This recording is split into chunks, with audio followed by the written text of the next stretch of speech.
E aí, concurseiro ou concurseira, tudo bem com você? Esse é o nosso primeiro vídeo de 2026. E antes da gente começar, comenta aqui pra mim de que cidade você é, só pra eu ter uma noção, assim, onde é que esse vídeo tá chegando. Timon, Teresina, São Paulo, Goiás, de qualquer lugar, mas deixa aqui pra eu saber. Ceará, que inclusive gosto muito, mas pra gente ter essa interação. O vídeo de hoje é sobre as tendências de redação para 2026, coisas que eu percebo que realmente vão mudar, que os corretores estão mais atentos na correção e que é interessante que você que está se preparando para um concurso público saiba para começar a colocar em prática. O vídeo é bem direto ao ponto, então vamos lá. Sobre o primeiro parágrafo, que é a introdução, eu percebo que aqui segue mais ou menos o mesmo padrão, mas tem uma leve diferença. Antes, 2025, 24, 23, 22, né, lá para trás, os repertórios que a gente utilizava para começar a redação, para quem não sabe, repertório é algum conhecimento de mundo, né? Um filme, uma série, uma música, uma frase de um filósofo, de um pensador. Esses repertórios antes conseguiam ser mais coringas, aquilo que servia para tudo, que encaixava em qualquer tema. Agora, para 2026, eu vejo uma forte tendência de realmente ter que ser um repertório mais relacionado ao tema, de forma bem específica, ou que o repertório tem que ser relacionado pelo menos ao eixo temático. O que é eixo temático? É aquele geralzão, é o grosso que está relacionado ao tema. Então, para 2026, o primeiro ponto aqui na introdução é: vi um tema de redação, ou eu tenho um repertório que é específico, ou eu tenho um repertório que é relacionado ao eixo temático para começar. Então, introduções como Utopia, de Thomas More, ou, deixa eu ver, Carlos Drummond de Andrade, aqueles bem coringa realmente, já não fica tão interessante para agora. Olha um exemplo aqui de introdução.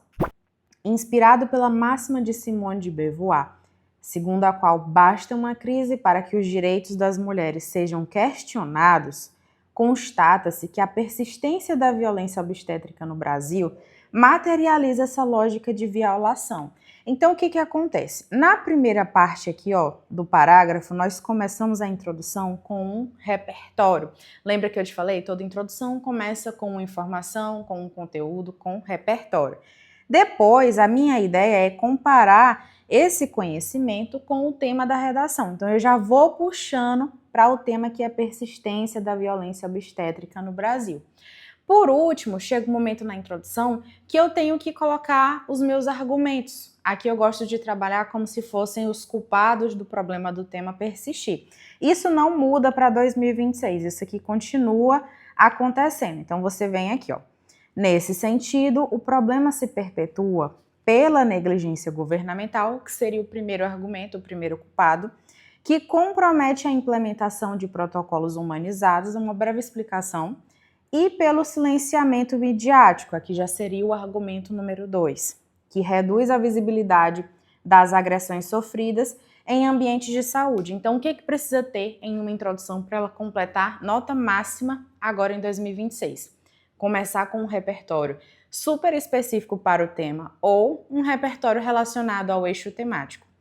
Por exemplo, quais eixos existem? Violência, segurança, educação, saúde, tecnologia, meio ambiente, desigualdade, preconceito. Tem muitos eixos temáticos. Mas é assim, ou é para o tema ou é para o eixo temático. Compara a ideia desse repertório com o tema e coloca o argumento número 1, argumento número 2, que são os culpados do problema desse tema acontecer. Fez isso? Perfeito para 2026. Agora, o que acontece? Está vendo aqui que o primeiro argumento que ela utilizou é a negligência governamental, né? E o segundo que ela utilizou é o silenciamento midiático. Esse argumento número 1, ela vai falar lá no desenvolvimento 1, isso continua. Esse argumento 2, ela vai falar lá no desenvolvimento 2 e isso mantém para 2026. Mas a estrutura do parágrafo de desenvolvimento muda um pouquinho. Eu vou apresentar aqui para você para tu ter uma ideia de como é que funciona agora nesse ano. Bora lá! Primeiro de tudo, quando a gente escreve um parágrafo de desenvolvimento número 1, a primeira palavra é um conectivo. É uma expressão que vai conectar ali as frases para ficar mais fácil de entender. Então, nessa ótica. Conectivos de retomada, nessa ótica, nesse viés, nesse âmbito, nesse panorama. Conectivos assim ajudam a retomar o argumento que estava lá na introdução. Depois que você começa com esse conectivo, A primeira frase serve para mostrar qual é o assunto do parágrafo, ou seja, qual é o primeiro argumento que tem na introdução, que no caso a gente viu aqui, ó, negligência governamental, mas não só isso. Até 2025 a gente conseguia fazer isso, só retomar o nome do argumento. Agora, em 2026, eu vejo uma tendência maior de você retomar não só o nome do argumento, quanto o tema da redação.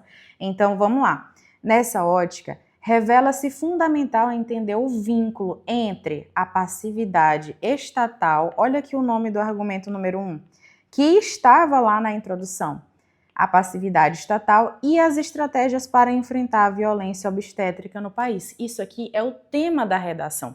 Então, a primeira frase de um desenvolvimento puxa o argumento e puxa o tema da redação.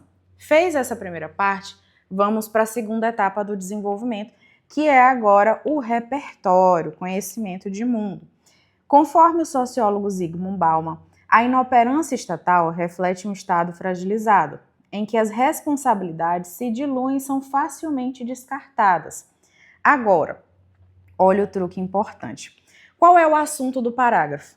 Passividade estatal. Então, qual repertório você vai colocar no desenvolvimento para fundamentar a tua argumentação? Algum repertório que esteja relacionado ao Estado, ao governo. Não precisa ser especificamente para o tema o repertório, é para o argumento. Só que não basta eu citar a citação, eu tenho que dar uma explicação melhor sobre ela para o corretor entender. Então, olha a explicação que eu coloco. O que demonstra o despreparo das instituições públicas para lidar de forma eficaz e contínua com a proteção integral dos direitos reprodutivos. Isso aqui, ó, direitos reprodutivos, mescla muito com o nosso tema da violência obstétrica. Beleza, então primeira etapa, retomar o argumento, e o nome do tema. Sim.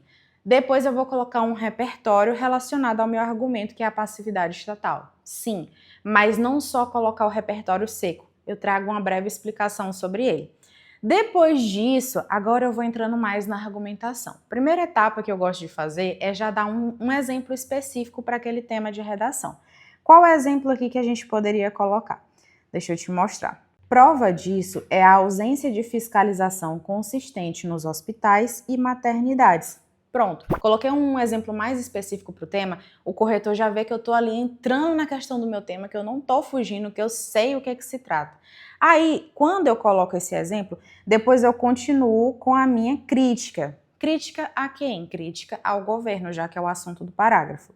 Então, ó, uma vez que, displicentemente, o governo deixa de implementar medidas preventivas e ações efetivas de enfrentamento dessa questão. Aí eu vou colocando alguns exemplos que eu sei em relação a isso. Por exemplo, quando o governo é irresponsável, quando o governo é negligente em relação a esse meu tema da violência obstétrica, o que vai acontecer lá no futuro? Aí eu vou colocar, acarretando a repetição de práticas abusivas, como episiotomias forçadas, negação de analgesia e tratamento desrespeitoso e, posteriormente, o aumento da subnotificação de casos e a perpetuação da sensação de impunidade no sistema de saúde. Agora eu quero que você perceba a estrutura aqui de dentro, que é o que a gente vai utilizar em 2026. Primeira frase, argumento junto com o tema. Segunda frase, repertório com a explicação dele. Terceiro, um exemplo específico para o tema. Quarta etapa, a crítica ao assunto do parágrafo, por exemplo. A crítica ao governo aqui, porque eu coloquei na primeira etapa quando eu comecei a escrever. O que ele deixa de fazer em relação ao teu tema. Critiquei, por último eu vou adicionar mais consequências, mais exemplos, porque aí o corretor vai ver que eu tenho total noção do quão grave é aquele meu tema de redação. Fazendo assim, pronto. Já está alinhado para 2026, que é diferente do que a gente vinha fazendo em 2025, 4, 3, para trás. Agora, essa é a estrutura do desenvolvimento. Eu vou pular o desenvolvimento 2 aqui, porque é basicamente a mesma estrutura, mas vou mostrar para você como é que fica a conclusão. Mas antes da gente partir para o parágrafo de conclusão, se você está em busca de acompanhamento, aula particular de redação ou treinamentos de redação, dá uma olhada aqui no meu perfil do Instagram, fala comigo, manda um direct para eu lhe explicar qual seria a melhor opção para o seu concurso, para a sua prova, ok? Vou deixar aqui na descrição do vídeo o meu Instagram. Voltando aqui para o parágrafo de conclusão, Nesse ano, o que você tem que observar? Quando você olhar o edital, vai ter que ver se ele te obriga a fazer uma proposta de intervenção com 5 elementos ou não. Se ele não obrigar, você ainda assim pode fazer uma proposta de intervenção, uma solução, mas com menos elementos. Então pode ter só 3, agente, ação e a finalidade, ou 4, agente, ação, modo e finalidade, mas não necessariamente precisa ser com 5 elementos. Só se o edital disser, se ele deixar lá realmente nítido que precisa dos 5. Quando ele não diz isso, a gente pode fazer uma conclusão bem resumida, só recapitulando as ideias da nossa redação e com menos elementos também. Como que eu gosto de fazer? A primeira frase da minha conclusão eu utilizo para retomar. Retomar o quê? O tema da redação ou retomar o nome do argumento 1, o nome do argumento 2. Então eu coloco aqui, ó. Diante do exposto, é imprescindível combater os abusos durante o trabalho de parto no Brasil. Aqui eu fiz a primeira frase retomando o nome do meu tema, e aí eu não tenho mais fuga ao tema na minha redação. Após isso, eu entro de fato com as soluções, com as propostas. Então, primeiro eu resolvo o desenvolvimento 1. Para isso, cabe ao Ministério da Saúde, então eu já sei quem vai resolver. Esse aqui é o nosso agente. Intensificar, eu vou marcar com outra cor para ficar mais fácil. Intensificar a fiscalização nas maternidades. Isso aqui é a minha ação, porque eu sei o que vai ser feito pelo Ministério da Saúde. Mas aí o corretor pergunta, mas como que ele vai fazer isso? Como ele vai fazer essa fiscalização na maternidade? Por meio de equipes especializadas. Beleza, então eu tenho quem resolve, o que vai ser feito, como isso vai ser feito e o que eu quero com tudo isso então. Aí eu coloco, ó, garantindo o cumprimento de protocolos humanizados. Então aqui eu tenho a solução para o que eu falei dentro do meu desenvolvimento 1, de forma resumida e direto ao ponto. Agora, quando eu encerro essa etapa, eu volto e faço a solução para o desenvolvimento 2, porque eu não posso resolver um e largar o outro de mão. Então vem, simultaneamente, as mídias, aí eu já sei quem é que vai resolver. Mas o que vai ser feito? Devem ampliar campanhas informativas sobre os direitos das gestantes. Beleza? Aí agora vamos só fazer um encerramento. Ademais, as instituições de saúde, aqui também serviria até como quem vai resolver, é só um complemento. Ademais, as instituições de saúde, o que ela vai fazer? Precisam capacitar seus profissionais em práticas de atendimento respeitoso. Qual é a minha intenção com tudo isso?